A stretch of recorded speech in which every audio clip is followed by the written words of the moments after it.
Fetal biometry. After the first trimester, fetal weight and age are most accurately estimated from measurements of head circumference and biparietal diameter, abdominal circumference, and femur length. Sonographic head measurements are obtained in the transthalamic view. This sonographic view is an axial or transverse image of the fetal head. The thalmi and cavum septum pellucidum are important landmarks in this view.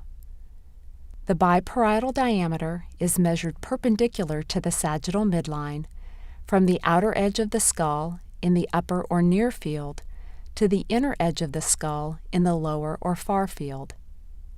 The head circumference is measured by placing an ellipse around the outer edge of the skull.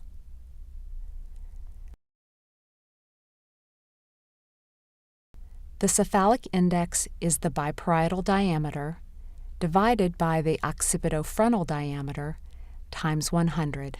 The occipitofrontal diameter is measured from the occiput to the frontal bone. A normal cephalic index is 78%, plus or minus 8%. A cephalic index below the normal range indicates dolichocephaly, shown here. Dolichocephaly may be a normal variant or may be observed in the setting of a central nervous system abnormality, such as spina bifida, a craniofacial abnormality, such as craniosynostosis, or may be positional due to oligohydramnios or breech presentation. With dolichocephaly, only the head circumference, abdominal circumference, and femur length should be used to calculate gestational age. A cephalic index above the normal range indicates brachycephaly, an unusually rounded head.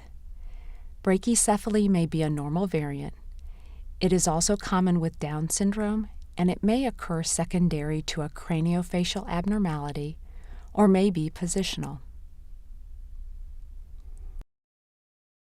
The abdominal circumference is measured in a transverse plane in the mid-abdomen. Here, both sonographic and schematic images are seen. Sonographically, the abdominal circumference is measured at the level of the stomach and the confluence of the umbilical vein with the right portal vein and appears as a J-shaped structure. If the fetal abdomen is divided into 4 equal sections, the umbilical vein should appear in the second portion only. Ideally, 1 rib is visible on each side to indicate that the image was not taken at an oblique angle. The abdominal circumference is measured by placing an ellipse around the outer border of the skin.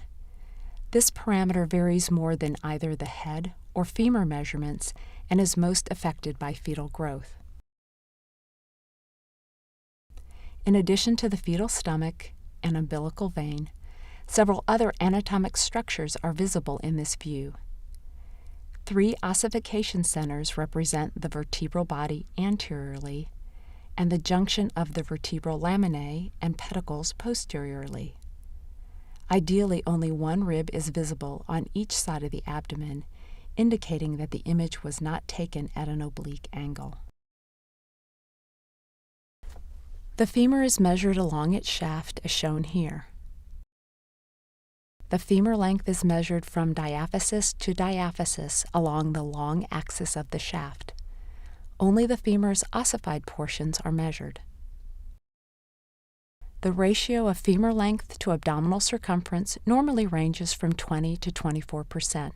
If the ratio is below 18%, this may indicate a skeletal dysplasia, and a ratio below 16% in the setting of other skeletal abnormalities suggests a lethal skeletal dysplasia. In this 21-week fetus with a lethal skeletal dysplasia, the ratio measured below 10%.